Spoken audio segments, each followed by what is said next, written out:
मी दोन कार्यक्रम सांगितले की आता जनता म्हणजे शेतकरी या दगाबाज सरकारचा पंचनामा करेल।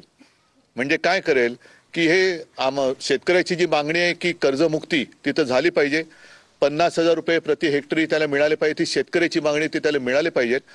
पण त्या पलीकडे किंवा ते जरा बाजूला ठेवलं तरी देखील सरकारने जी काही घोषणा केलेली आहे त्याचं वास्तव म्हणजे हे जे काही तहसीलदार आहेत ज्यांनी पंचनामे किंवा कोणी असतील ते तहसील आपला पंचनामा करण्याची ज्यांच्यावरती जबाबदारी असेल गाव खेडोपाडी त्यांनी पंचनामे केलेत की नाही, पंचनामे केले असतील तर पंचनामे करून रिपोर्टवर पाठवले की नाही, रिपोर्ट पाठवला असेल तर त्यांच्या सर्कलमध्ये किती शेतकऱ्यांना किती नुकसान भरपाई मिळण्याची आवश्यकता आहे आणि ती मिळालेली आहे की नाही हा पंचनामा आता शिवसैनिकांच्या सोबतीने जनता करेल।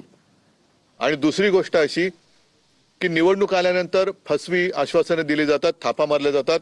मग ते लाडक्या बहिणीचं असेल किंवा कर्जमुक्ती म्हणतो ते कर्जमाफी म्हणतात, कर्जमाफीचं असेल। पण निवडणूक झाल्यानंतर आता तुम्ही बघितलं की नुकसान भरपाईसाठी ज्याच्या नावावरती जमीन आहे त्यांना अगदी महिला असतील तरी मैलोनमैल प्रवास करून अंगठे द्यायला केवायसी करायला तिकडे यावं लागतं, अनेकदा सर्व्हर डाऊन म्हणून परत जावं लागतं।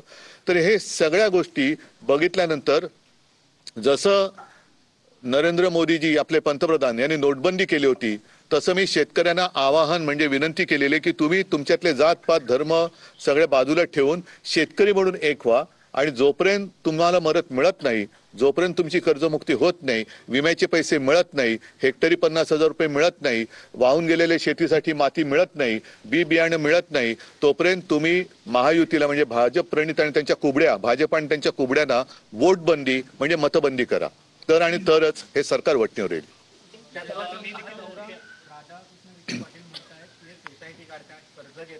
कर्जबाजारी व्हायचं आणि पुन्हा कर्जमाफीची मागणी करायचं हे अनेक वर्षांपासून सुरू आहे। राधाकृष्णांच्या साखर कारखान्याला आतापर्यंत किती वेळा थकबाकी थकहमी कर्जमाफी कर्जमुक्तीवर काय काय केले त्यांनी तो हिशोब मांडावा पहिला। उपसा जलसिंचन मध्ये त्यांचे सुद्धा घोटाळे हे जगजाहीर आहेत, त्याच्यामुळे त्यांना तर बोलण्याचा काय अधिकारच नाही। उद्धव साहेब, तुम्ही प्रत्येक वेळेला ज्या ज्या गावात गेल्या तिथल्या लोकांना असं म्हणत होता की हा लढा तुमच्यासाठी आता आणखी तीव्र होणार आहे, तुमच्यासाठी मी लढणार आहे आणि त्यावेळेला तुमची मला साथ हवी, तर ही साथ मतांच्या माध्यमातून की नाही? आता तर निवडणूक नाहीच आहे।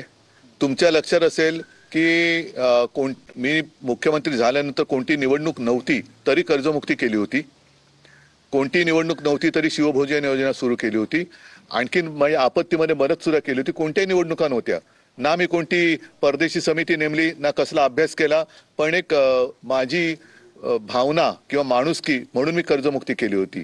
आता सुद्धा जो लढा उभारायचा आहे तो लढा ह्याची सुद्धा आठवण करून देतो की काही वर्षांपूर्वी ह्या विमा कंपन्या ज्या आहेत, आताची मला परिस्थिती कशी माहिती नाही, पण त्यावेळेला विमा कंपन्यांचे जे दलाल होते ते शेतकऱ्यांकडनं ते हप्ते म्हणजे त्याला हप्ता म्हणतात ते घ्यायचे। आता मध्ये सरकारने 1 रुपयात पीक विमा योजना काढली होती, ती रद्द केली। आता परत परिस्थिती काय मला कल्पना नाही, पण तेव्हा यांचे एजंट हे गावोगावी फिरायचे आणि नुकसान भरपाईच्या वेळेला गायब व्हायचे आणि शेतकरी ऑफिसमध्ये जाऊ